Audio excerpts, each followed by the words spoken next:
European fashion. He had always loved that continental bullshit. He smiled genially and reached for her. As she'd expected, he turned his head to kiss her on the mouth, testing her compliance. She forced herself to melt against him, her arms winding around his neck. While his slimy tongue probed her mouth, her fingers worked the makeshift clasp of the bracelet. She was proud of the garrote, which she'd fashioned herself out of titanium cord and oak. The sharpened wire was strong enough to cut through even vampire bone. She had practiced on a tree stump. When he pulled back to leer at her, she smiled as sweetly as she could, flipping one end of the weapon around his neck with supernatural speed.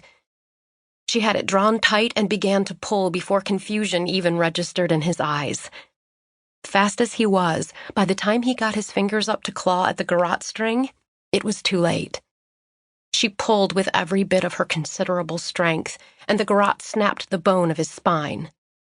His head was turning to dust before it hit the tacky shag carpet. Later, some of her accusers would argue that her actions were a treacherous betrayal of her own kind. They insisted that she should have challenged him to an honorable fight. But she didn't care about being honorable. She cared about him being dead.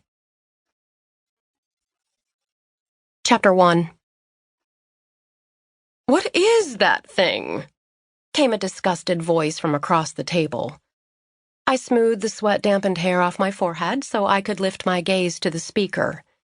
It was nearly dinner time, but the heat from the day seemed to linger in the air, making our table at the downtown LA Art Walk almost unbearable.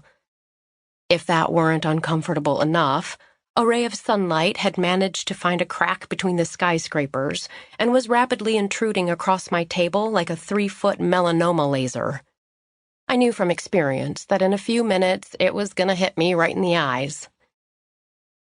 Despite the heat, the woman standing in front of me was immaculate, a heroin-thin 40-ish blonde with a Prada bag in the crook of her elbow. Her perfectly made-up eyes were fixed on Shadow, who was curled up on the sidewalk, her chin resting on my foot. I think the woman's features were trying to convey revulsion, but they were having a hard time fighting through all the Botox. Shadow, for her part, cracked open one eyelid, glanced at the woman, and went back to sleep. I was suddenly very jealous. "This is my dog," I said, trying to keep my voice pleasant. Oh, okay, I tried a little. Shadow had started life as a dog, it was true, but a 180-pound dog that was part hairless Peruvian, part wolf, and God knew what else. And that was before she was spelled to be ink black and have superpowers. "Well, that is the ugliest dog I have ever seen," the woman sniffed, tossing her perfectly blown-out hair. I hear this line at least once a day, and it's astounding how many ways there are to deliver it. Some people are shocked, and some are even sort of admiring. I don't really mind that because, well, Shadow's ugliness is so thorough that it really is impressive.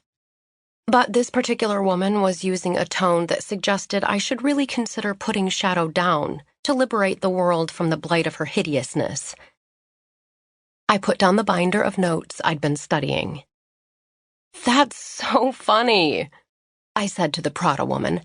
"I was just going to say the same thing about you." She gave me a blank look.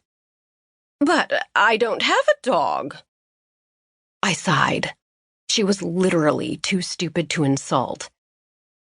"Are you going to buy a sculpture?" I demanded, waving a hand at the beautiful handmade carvings spread across the table in front of me. She turned up her nose. "No." "Then go away, or I shall taunt you a second time," I said in my best French accent.